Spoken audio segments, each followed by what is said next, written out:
Hello everyone, আমি সুস্মিতা চলে এসেছি তোমাদের জন্য কালী পুজোতে একটা ব্লগ ভিডিও নিয়ে। তো রীতা আমি পোগো বেরিয়ে পড়েছিলাম ঠাকুর দেখতে। ফার্স্টে আমাদের উদ্দেশ্য ছিল অগ্রণী। তো অগ্রণী যাওয়ার পথে ছোট্ট একটা কালী ঠাকুর পুজো হয়েছে, সেটাও দেখে নিলাম। আর এখানে পোগোবুড়িকে তোমরা হাঁটতে দেখছো, কিন্তু তারপরে পোগোবুড়ি একদম হাঁটেনি, সবসময় আমার কোলেই ছিল। রীতা অনেকবার বলেছিল কোলে আয়, কিন্তু যায়নি। তো অগ্রণীতে সত্যি কথা বলতে প্রতি বছর এই লাইটিংটা রাস্তা জুড়ে হয়, যেটা দেখতে ভীষণ ভালো লাগে। ঠাকুর তো সবই ভালো, কিন্তু এই অগ্রণীর প্যান্ডেলটা দুর্গাপুজোতে সেম টু সেম এক জায়গায় হয়েছিল, যেটা আমি দেখতেও গেছিলাম। তো এই সেম প্যান্ডেলই এবারে অগ্রণীতে করেছে। আর তোমরা যারা আমার দুর্গাপুজোর ব্লগ দেখে থাকবে, সেখানে দেখবে এই সেম প্যান্ডেল হয়েছিল বর্ধমানে। তো সেই একই প্যান্ডেলে হয়েছে কালী ঠাকুর। এটা অ্যাকচুয়ালি হয়েছে শিবতাণ্ডব।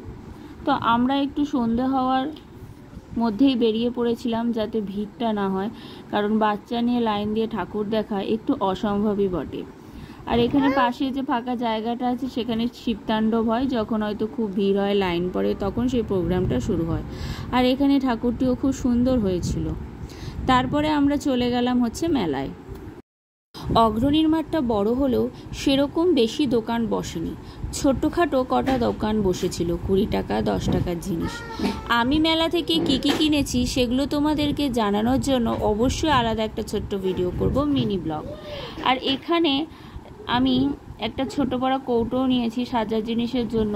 সেরকম একটা ভিড় ছিল না, যেহেতু আমরা সন্ধে পড়ার মধ্যেই এসেছিলাম, তাই সেরকম একটা ভিড় ছিল না। তারপর আমরা ভিতর দিয়ে রাস্তা দিয়ে চলে গেলাম জাগরণী ঠাকুর দেখতে। জাগরণীর প্যান্ডেলটাও খুবই ভালো হয়েছিল, কিন্তু জাগরণীর প্যান্ডেল থেকে আমি বলবো ভিতরের সাজসজ্জাটা বেশি ভালো হয়েছিল। তারপরে পোগোবুড়িকে নিয়ে চলে গেলাম ভিতরটা দেখতে। আর তোমরা যারা আমার ভিডিওগুলো দেখো, আমি দেখি আমার ভিডিওতে ভিউজ হয়, কিন্তু কেউ লাইক কমেন্ট করে না। তাই সবাইকে বলবো যে একটু লাইক কমেন্ট আর ফলো করে দিও, তাহলে আমার ভীষণ ভালো লাগবে। তারপর দেখো ভেতরে খুব মনোমুগ্ধকর কারুকার্য হয়েছে, ওপরটাও ভীষণ সুন্দর হয়েছে।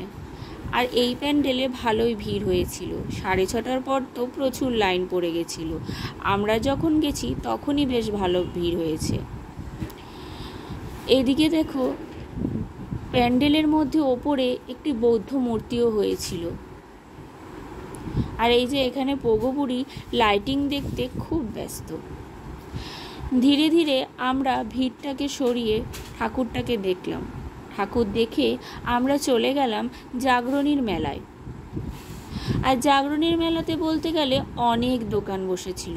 আর এই যে আমার বাদর পোগোবুড়ি, এখন ওকে মেলায় নিয়ে গেলে বায়না করে বল নেবে বলে। বলে যে কি আছে ওর কাছে, বড় বল আছে 5টা, ছোট বল আছে 4টে, আবার একটা লাইটিং বল আমাকে বাধ্য হয়ে কিনে দিতে হয়েছে, আমাকে মেলাতে ঘুরতে দিচ্ছিল না বলে। কিন্তু বল কিনে দেওয়ার পরও আমাকে একদম ঘুরতে দেয়নি। তাই পরে কাকিমা এসেছিল, মানে রীতার মা, তাই রীতা গেছিল ওর মায়ের সাথে মেলায় ঘুরতে। তা আমি বললাম এখানে যতটুকু খেলে, তারপরে তোদের বাড়িতে গিয়ে বসবো, তোর কাছে রেখে আমি আবার মেলাটা ঘুরতে আসবো। তো ওর কাছে পরে রেখে আমি মেলাটা আবার ঘুরতে গেছিলাম। আর ওর বলটা যদি কেউ নিয়ে নেয় আর ও নেবে না, ও দৌড়ে পালিয়ে যাচ্ছে। বল খেলতে ও খুব ভালোবাসে, জানি না কেন ওর বলের প্রতি এত নেশা। তারপরে হচ্ছে রীতাদের বাড়িতে কিছুক্ষণ ওকে রেখে আমিও মেলাটা এই ফাঁকতালে ঘুরে তারপরে চলে গেলাম পোগোবুড়ির বাবার দোকানের উদ্দেশ্যে। নেক্সট ভিডিওটা এটা পার্ট 1। নেক্সট ভিডিও খুব তাড়াতাড়ি আসছে। সবাই ভালো থেকো, টাটা।